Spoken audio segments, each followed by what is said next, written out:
நாங்கள் பார்க்கின்றோம் 2009ஆம் ஆண்டுக்கு பிற்பட்ட காலத்தில் 15 ஆண்டுகள் கடந்திருக்கின்றது.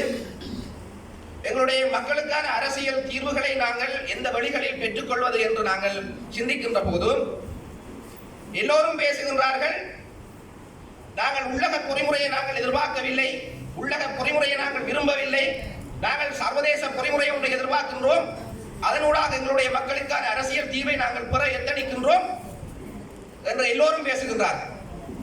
ஆனால் அந்த சர்வதேச பொறிமுறையை எவ்வாறு ஏற்படுத்துவது,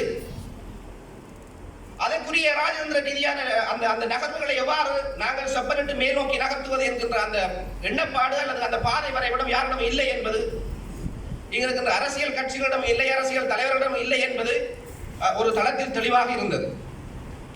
எல்லோரும் உள்ள பொறிமுறையில் நம்பிக்கை இல்லை என்கின்றார். ஆனால் அந்த சர்வதேச பொறிமுறையை நாங்கள் எவ்வாறு ஏற்படுத்த வேண்டும் என்கின்ற அந்த கேள்வி எல்லோரும் மத்தியிலும் எழுந்து கொண்டிருந்தது.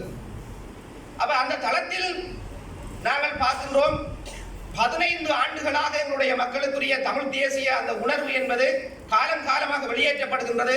ஆனால் இந்த கட்சிகள் பேசுகின்றது, நான் கட்சிகளுக்கு எதிரானவன் அல்ல, ஆனால் நான் எந்த ஒரு கட்சியின் சாராதவன் என்பதனால் இந்த கருத்தை நான் குறிப்பிடுகின்றேன்.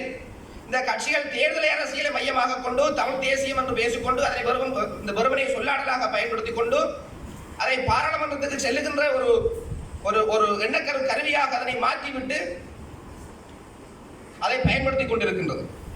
ஆனால் நாங்கள் பார்க்கின்றோம், வரலாற்றில் முதல் தடவையாக நாட்டினுடைய அரசியல் சூழல், பொருளாதார சூழல் எல்லாமே ஒரு சீர்கட்ட நிலையில், இந்த நாட்டினுடைய பொருளாதாரம் ஒரு வங்குரோத்தார் நிலையில் எங்களுக்கான ஒரு அரசியல் வழி என்பது திறக்கப்படுகின்றது என்று சொன்னால், அந்த வழியை நாங்கள் நுட்பமாக எங்களுடைய மக்களுக்குரிய தீர்வு சார்ந்து பலப்படுத்துவது எவ்வாறு என்று சிந்திக்கின்ற போதுதான் இந்த தமிழ் பொது வேட்பாளர் என்கின்ற அந்த எண்ணக்கருவை நாங்கள் உள்ளுக்குள் விதைக்கின்றோம்.